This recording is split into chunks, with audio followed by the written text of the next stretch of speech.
وہ مجھ سے بڑے ٹھنڈے اور دوستانہ لہجے میں بات کرتا رہا تھا، لیکن یہ چنگاریاں اس لب و لہجے سے بالکل جدا تھیں۔ یہ چنگاریاں اپنے پیچھے ایک الاؤ کا پتہ دیتی تھیں۔ مجھے پہلے ہی اندازہ تھا کہ نرم ڈپلومیسی میں ناکام ہونے کے بعد یہ لوگ خالو عثمان پر کسی ذریعے سے دباؤ ڈالنے کی کوشش کریں گے۔ آج اس دباؤ کا پتہ چلا تھا، اور یقیناً یہی دباؤ تھا جس نے آنن فانن خالو عثمان کی زندگی چھینی تھی۔ نہ صرف ان کی زندگی بلکہ خالہ صفیہ کی بھی، اور یہی نہیں بلکہ ایک ہنستے بستے گھر کو بھی تالا لگا دیا تھا۔ اس گھر میں رہنے والے ان گنت چہرے پریشانیوں کے ریلے میں بہہ کر تتر بتر ہو گئے تھے۔ مجھے یوں لگ رہا تھا کہ اس پلاٹ والی اچانک پریشانی کے بارے میں خالو عثمان نے گھر والوں کو بھی کچھ نہیں بتایا تھا۔ شاید وہ ان کی پریشانیوں میں اضافہ کرنا نہیں چاہتے تھے۔ انہوں نے خود ہی سارا بوجھ اپنی جان پر لیا تھا اور اپنی حرکتیں قلب بند کر لی تھی۔ صدیقی کے انکشافات کے بعد میرے دل کی کیفیت عجیب سی ہو گئی۔ مجھے اپنے آپ سے اور اپنی ناتوانیوں سے نفرت سی ہونے لگی۔ میں کیوں کچھ نہیں کر سکتا؟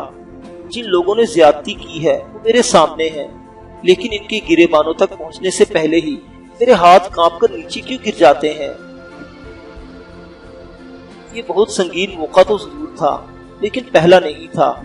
اس سے پہلے بھی بہت دفعہ ایسا ہوا تھا۔ مجھ سے ناانصافی ہوئی تھی، لیکن میں قرار واقعی مزاحمت نہیں کر سکا تھا۔ مجھے بچپن کی وہ چھوٹی چھوٹی لڑائیاں بھی یاد تھیں، جن کا نتیجہ اکثر میری شرمندگی اور پسپائی کی صورت ہی میں نکلا کرتا تھا۔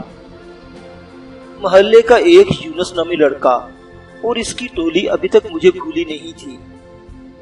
یہ لوگ گاہے بگاہے مجھ سے لڑائی بول لیتے تھے اور میری زندگی اجیرن کیے رہتے تھے۔ پھر اسکول کے زمانے کے وہ چھوٹے بڑے واقعات جو عموماً مجھے اپنی فطری کمزوری کی وجہ سے ہی ندامت اور ہزیمت کا سامنا کرنا پڑتا تھا۔ کالج کے دور میں بھی مجھے اپنے وہ شریر پڑوسی یاد تھے جو کرایہ دار کے طور پر آئے تھے، اور انہوں نے مجھے 2-2.5 سال تک ہمارا اور خاص طور پر میرا جینا حرام کیے رکھا تھا۔ بے شک لڑائی دنگا قابل تعریف بات نہیں، لیکن ایک عام شخص کی زندگی میں کئی موقع ایسے آتے ہیں جب اس کی ساری ذہانت، سوجھ بوجھ اور فراست ایک طرف دھری رہ جاتی ہے۔ اس وقت اسے کسی تنخو کے ہاتھوں بے عزت ہونا پڑتا ہے، یا پھر نگاہیں جھکا کر اور عرق ندامت میں ڈوب کر پسپا ہونا پڑتا ہے۔ میں نے اس سے پہلے جو مارشل آرٹ اور کراٹے کلب وغیرہ کا ذکر کیا تھا، اس کے پیچھے بھی میری یہی ناتوانیاں، محرومیاں اور ہزیمتیں وغیرہ عمل میں کرتی تھیں۔ میں سمجھتا تھا کہ میں جسمانی طور پر مضبوط ہو جاؤں گا تو میرے لیے نزاعی معاملات سے نمٹنا آسان ہو جائے گا، اور موقع پڑنے پر کسی کے پنجہ ستم کو بھی مروڑ سکوں گا۔ لیکن اب دھیرے دھیرے یہ بات میری سمجھ میں آئی تھی کہ مارشل آرٹ وغیرہ کے سرگرمیاں کسی لڑاکے کو تو مزید لڑاکا بنا سکتی ہیں، لیکن کوئی ایسا شخص جس کی فطرت میں مار دھاڑ اور مارا ماری ہی نہیں ہے، مارشل آرٹ کی اعلیٰ سندیں حاصل کر کے بھی ٹکراؤ اور مارکٹائی کی صورتحال سے عہدہ برا نہیں ہو سکتا۔ تازہ ترین مثال میرے سامنے تھی۔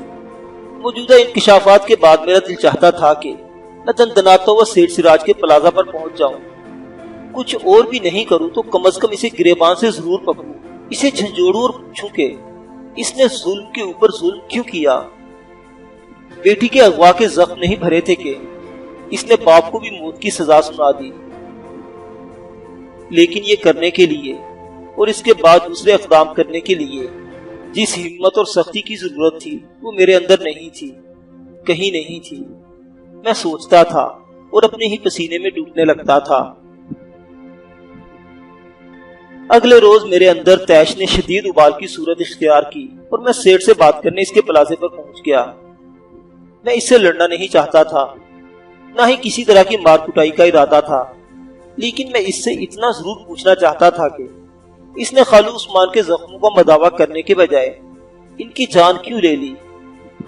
اس بات میں اب شبے کی کوئی گنجائش ہی نہیں تھی کہ پلاٹ والا معاملہ صرف سیٹ سراج کی وجہ سے ری اوپن ہوا ہے۔ بے شک اس پلاٹ والے معاملے میں چند سال پہلے خالو عثمان سے غلطی ہوئی تھی، اور ایسی غلطی بہت سے دوسرے لوگوں سے بھی ہوئی تھی۔ اس قسم کی غلطیاں تقریباً ہر شخص کی زندگی میں موجود ہوتی ہیں، لیکن جو سزا خالو عثمان کو ملی تھی وہ اس کے ہرگز حقدار نہیں تھے۔ میں نے اپنی گاڑی سیٹ سراج پلازا سے کچھ فاصلے پر کھڑی کر دی اور سوچنے لگا کہ میں اس سے کس طرح بات کروں اور بات کو کہاں تک محدود رکھوں کہ ہاتھا پائی کی نوبت نہ پہنچ جائے۔ بے شک میں لڑنے کے لیے نہیں جا رہا تھا، لیکن ایسے معاملات میں تلخ کلامی اور ہاتھا پائی کے درمیان بس ایک موہوم سی لکیر ہی ہوتی ہے۔ سیٹ کے لیے میرے اندر جو تیش تھا وہ میری جسمانی برداشت سے بہت بڑھ کر تھا۔ میں گاڑی کے اندر ہی اپنا لاہے عمل مرتب کرتا رہا۔ جو میں سوچتا گیا میرے تیش پر میرا اندرونی خوف غالب آتا گیا۔ بات بہت بڑھ گئی تو کیا ہوگا، تھانے کچہری تک چلی گئی تو کیا ہوگا، کیا میں سیٹ کے روبرو ٹھیک سے بات کر پاؤں گا، کیا میرے اعصاب جواب تو نہیں دینے لگیں گے۔ میں جو سوچتا گیا میری پیشانی پسینے سے تر ہوتی گئی، سینے میں دل جیسے پسلیاں توڑ کر باہر آ جانا چاہتا تھا۔ مجھے محسوس ہوا کہ ٹانگوں میں لرزش نمودار ہو چکی ہے، اور اگر میں چل کر سیٹ کی دکان کی طرف گیا تو لڑکھڑاتا ہوا جاؤں گا۔ یہ عجیب کیفیت تھی اور یہ ہمیشہ سے میرے ساتھ تھی۔ کیا بات ہے یار، کیا یہیں پر رات گزارنے کا ارادہ ہے؟ کھڑکی میں سے آواز آئی اور میں چونک گیا۔ ایک درمیانی عمر کا شخص غصے اور طنز کی ملی جلی کیفیت سے گاڑی کی کھڑکی میں جھکا ہوا تھا اور میری طرف دیکھ رہا تھا۔ اس نے پھر کہا، بھائی جی کہاں پہنچے ہوئے ہو، گاڑی آگے کرو۔ تب مجھے احساس ہوا کہ عقب میں ہارن سنائی دے رہے ہیں۔ میں نے مڑ کر دیکھا، میری گاڑی ذرا ترچھی کھڑی تھی اور عقب میں 2-3 گاڑیاں راستہ ملنے کا انتظار کر رہی تھی۔ سوری جی، میں نے پسینہ پوچھتے ہوئے کہا اور گاڑی آگے کر لی۔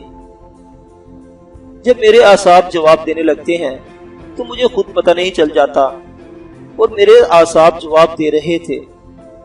چند ہی لمحوں میں مجھے یقین ہو گیا کہ اپنی تمام تر اندرونی تیش کے باوجود میں سیٹ کا سامنا نہیں کر سکوں گا۔ اپنی ہی پسینے میں ڈوبا ہوا میں وہاں سے روانہ ہو گیا۔ میں نے بڑی تیز رفتاری سے گاڑی چلائی، کئی جگہ ایکسیڈنٹ ہوتے ہوتے بچا۔ میں ایک پارک میں جا کر بیٹھ گیا۔ میرا مر جانے کو دل چاہ رہا تھا۔ سخت کرب اور مایوسی کے عالم میں اپنی بند مٹھی پارک کے پتھریلے بینچ سے ٹکراتا رہا اور ہاتھ کی کھال چھین لی، انگلیوں سے خون ٹپکنے لگا۔ تب ایک بار پھر گاڑی میں بیٹھا اور آندھی طوفان کی طرح انارکلی پہنچ گیا۔ وہی مارشل آرٹ کے کلب میں دل و دماغ میں بڑی جذباتی بلکہ ہیجانی کیفیت میں تھا۔ جی چاہ رہا تھا کہ اپنی ساری کم ہمتی اور ناتوانیوں کو اپنے اندر سے اکھاڑ کر پھینک دوں، کچھ ایسا کروں کہ خود ختم ہو جاؤں یا پھر اپنی بے بسی کو ختم کر دوں۔ میں سوچنے لگا، کیا ایسا ہو سکتا ہے کہ میں اپنے آپ کو مارشل آرٹ میں فنا کر دوں، اتنی محنت کروں، اتنی اذیت جھیلوں کے پس پتھرا جاؤں، پھر اس پتھر کو درد کا احساس نہ رہے، نہ کسی ہزیمت کا اندیشہ۔ میں گاڑی میں تھا، وہ جیسے فیصلے کی سولی پر لٹک رہا تھا۔ ان دنوں مجھے کلب چھوڑے ہوئے پھر سے 3-4 ماہ ہو چکے تھے۔ اب پھر کلب کا دروازہ میرے سامنے تھا اور میں اس کے اندر جانے کا تہیہ کر رہا تھا۔ تقریباً آدھے گھنٹے تک شدید جذباتی کیفیت جاری رہی، پھر میں نے اپنے ہی خیال کو رد کرنا شروع کر دیا۔ ذہن نے معروضی انداز میں سوچنا شروع کر دیا۔ اس سے پہلے بھی تو کتنے موقع آئے تھے جب میں نے پوری تندہی اور مستقل مزاجی کے ساتھ مارشل آرٹ سے ناتا جوڑنے کا تہیہ کیا تھا، بڑے بڑے ارادے باندھے تھے، لیکن ہوا کیا تھا؟ ہر بار جب کچھ وقت گزر گیا تھا، ذہن میں ہزیمت، تیش اور پسپائی وغیرہ کے اثرات مدھم پڑنے لگے تھے، تو سارے ارادے اپنی طاقت کھونے لگتے اور آخر ختم ہو گئے تھے۔ تو کیا اس بار بھی یہی ہوگا؟ ذہن سے جواب آیا، ہاں اس بار بھی یہی ہوگا۔ تم وقتی طور پر فرار حاصل کر لو گے، لیکن باقی سارے معاملات جو کے تو رہیں گے، کچھ بھی نہیں بدلے گا۔ میں نے اس انداز میں سوچنا شروع کیا تو مارشل آرٹ والی سوچ مجھے بچکانا لگنے لگی۔ تو پھر کیا کروں؟ میں نے بازوبان خاموشی خود سے پوچھا۔ کوئی 1 گھنٹے بعد میں والد صاحب کے دوست ایڈوکیٹ سلیم جہانگیر کے دفتر میں بیٹھا تھا۔ میرے ساتھ کاغذات کا پلندہ بھی تھا۔ سلیم جہانگیر کے ساتھ میری تفصیلی بات ہوئی۔ میں نے اس معاملے کے سارے قانونی پہلوؤں پر ڈسکس کیا۔ میں نے جہانگیر صاحب سے پوچھا کہ اگر ہم اس کیس کی تفتیش تبدیل کرانا چاہیں یا پھر واجی کے باپ پر کسی طرح کا مقدمہ کرنا چاہیں تو اس کے لیے کیا کرنا ہوگا۔ ایڈوکیٹ جہانگیر صاحب نے جو طریقہ کار بتایا وہ خاصا حوصلہ طلب تھا۔ اس میں وقت اور پیسہ دونوں کی وافر ضرورت تھی۔ اس کے علاوہ جوابی کارروائی کے اندیشے بھی اپنی جگہ موجود تھے۔ ظاہر ہے کہ اس بات کی توقع تو نہیں کی جا سکتی تھی کہ سیٹھ جیسا بندہ اپنے اوپر ہونے والے اٹیک کے بعد خاموش بیٹھا رہے گا۔ ایڈوکیٹ سلیم جہانگیر صاحب سے ملنے کے بعد جب میں گھر واپس پہنچا تو خود کو پہلے سے زیادہ نڈھال اور کمزور محسوس کر رہا تھا۔ مجھے لگ رہا تھا کہ سیٹھ جیسے بندے کے خلاف قانونی چکروں میں پڑنا اور پھر ڈٹے رہنا میرے لیے ممکن نہیں، خاص طور سے اس صورتحال میں کہ مقدمے کے اصل مدعی بھی اب پاکستان میں نہیں تھے۔ رات کو کھانے کی میز پر سبھی موجود تھے۔ عارسہ بھی آئی ہوئی تھی۔ ویسے تو وہ چچا اور چچی کی مہمان تھی، لیکن کسی وقت فرا کے کہنے پر اوپر سے نیچے آ جاتی تھی۔ میرے ہاتھ پر بندھی ہوئی پٹی دیکھ کر امی بری طرح چونکی۔ یہ کیا ہوا تابش؟ کچھ نہیں امی، دفتر میں شیشہ لگ گیا تھا۔ امی نے بے تابی سے دیکھا۔ لیکن ہاتھ تو سوجا ہوا ہے تمہارا، لگتا ہے کچھ چھپایا جا رہا ہے ہم سے۔ عارسہ نے حسب عادت شوخ انداز میں کہا۔ کیا مطلب؟ میں نے اسے گھور کر بیزار لہجے میں کہا۔ وہ مجھے نظر انداز کر کے امی سے بولی، آنٹی لگتا ہے تابش نے کہیں لڑائی شڑائی کی ہے، ان کی آنکھیں بھی دیکھیں سرخ ہو رہی ہیں۔ واقعی کہیں لڑائی ہوئی ہے؟ امی کی بے قراری بڑھ گئی۔ کہیں چوٹ تو نہیں لگی تمہیں؟ اوہو، آپ پریشان نہ ہو آنٹی، یہ مار کھا کر نہیں آئے، مار کر آئے ہیں۔ میرا تجربہ کہہ رہا ہے کہ انہوں نے مارا ہے کسی کو۔ جو مار کھا کر آتا ہے اس کی آنکھ یا ناک وغیرہ پر چوٹ لگتی ہے، جو مارتا ہے اس کے ہاتھ کے باہر کی طرف۔ اب دیکھیں ذرا انہیں چوٹ کہاں لگی ہوئی ہے۔ تم بتاتے کیوں نہیں؟ امی نے ذرا تیز لہجے میں پوچھا۔ عارسہ جلدی سے کھڑی ہو گئی۔ یہ میرے سامنے کچھ نہیں بتائیں گے اور ان کو غصہ بھی کافی آ رہا ہے۔ اس سے پہلے کہ یہ اٹھ کر چلے جائیں میں ہی چلی جاتی۔ وہ فرا کو بائے کہتی ہوئی مڑی۔ وہ گھر میں بھی جینز پہنتی تھی، تراشیدہ بال شانوں پر لہراتے رہتے تھے۔ امی آپ اس کو کیوں بلاتی ہیں یہاں؟ میں نے تڑک کر کہا۔ میں نے بلایا تھا بھائی، غلطی ہو گئی، چلو معاف کر دو، ویسے بھی یہ لوگ منگل تک چلے جائیں گے۔ فرا نے ایسی مسکینی سے کہا کہ میرا پارا کافی حد تک نیچے آ گیا۔ امی کی سوالیہ نظریں بدستور مجھ پر لگی ہوئی تھی۔ میں نے انہیں اپنی چوٹ کے بارے میں مطمئن کرنے کی کوشش کی اور کافی حد تک کامیاب رہا۔ یہ گہری مایوسی اور کرب کی گھڑیاں تھیں۔